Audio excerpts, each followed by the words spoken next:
ಶ್ರೀ ರೇಣುಕಾ ಯಲ್ಲಮ್ಮ ದೇವಿ ದೇವಸ್ಥಾನದಲ್ಲಿ ಅದ್ದೂರಿಯಾಗಿ ನಡೆದ ಮಂಡಲಾಭಿಷೇಕ ಮತ್ತು 48 ದಿನದ ವಿಶೇಷ ಪೂಜೆ.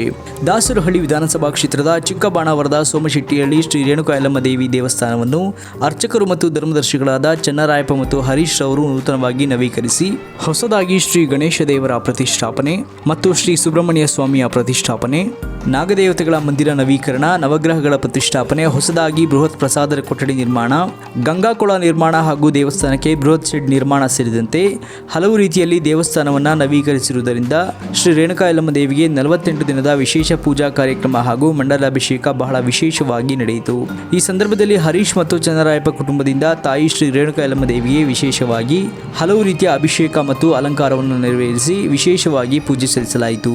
ಅದೇ ರೀತಿ ಶ್ರೀ ರೇಣುಕಾ ಯಲ್ಲಮ್ಮ ದೇವಿಯ ಮೆರವಣಿಗೆ ಮೂರ್ತಿ ಸೇರಿದಂತೆ ಶ್ರೀ ವಿಘ್ನ ನಿವಾರಕ ಗಣೇಶ ದೇವರಿಗೆ ಮತ್ತು ಶ್ರೀ ಸುಬ್ರಹ್ಮಣ್ಯ ಸ್ವಾಮಿಗೆ ಹಾಗೂ ಶ್ರೀ ಗಂಗಾದೇವಿಗೆ ಮತ್ತು ನವಗ್ರಹಗಳು ಹಾಗೂ ನಾಗದೇವತೆಗಳಿಗೆ ವಿಶೇಷವಾಗಿ ಪೂಜೆ ಸಲ್ಲಿಸಿ ಆಗಮಿಸಿದ ನೂರಾರು ಭಕ್ತಾದಿಗಳಿಗೆ ಪ್ರಸಾದವನ್ನು ವಿನಿಯೋಗಿಸಲಾಯಿತು. ಈ ಎಲ್ಲ ಪೂಜಾ ಕಾರ್ಯಕ್ರಮಗಳು ಶ್ರೀ ನಾಗಭೂಷಣ್ ರವರಿಂದ ವಿಶೇಷವಾಗಿ ನಡೆದವು.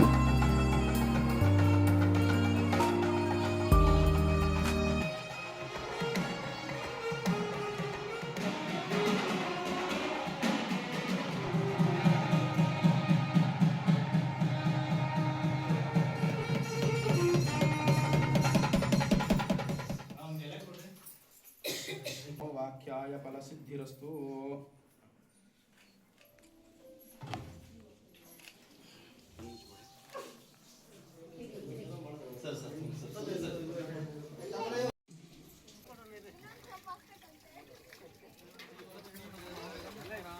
ಸೈಡಿಂದ ಹಾಕಿ ಸೈಡ್